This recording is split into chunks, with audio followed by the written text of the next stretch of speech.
So I think if you want to talk about some quick numbers in criminal type activities, this caught my eye first. The man was charged with cheating Home Depots out of $300,000 in a door return scam.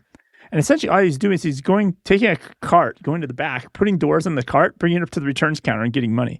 I'm like, how does a Fortune 500 company not have like any controls? I thought that was a little crazy. And I thought it was like, there's a movie. There's a movie. Bold. There's a movie where the characters do this. They go into a hardware store and just take something off the shelf, something expensive, and take it to the customer service and return it because the store doesn't have you have to have a receipt policy.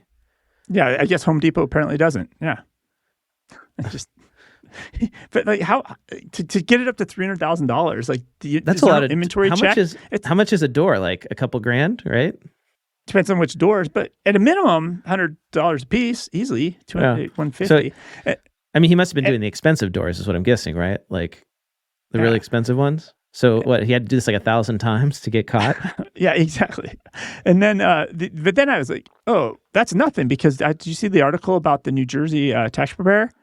No. So, tax preparer arrested for seeking over $124 million in phony tax credits. $124 million?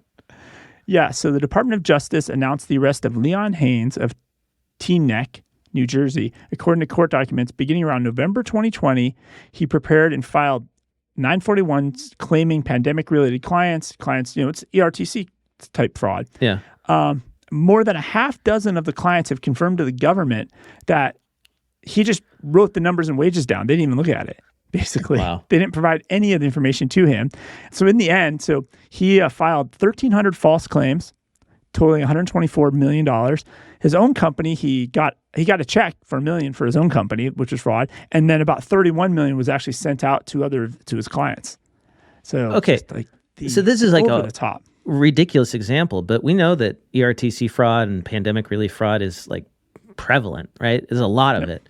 And I keep seeing stories about how the IRS is going to crack down on this. AICPA is making recommendations, but how are they actually going to do it?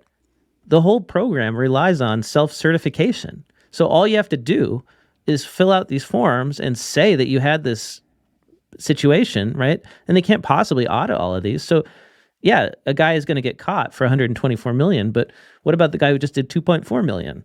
Probably never going to get caught, right?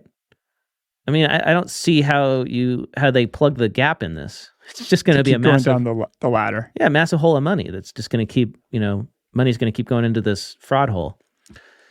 Maybe this is just a big PR play, right? By the IRS commissioner, right?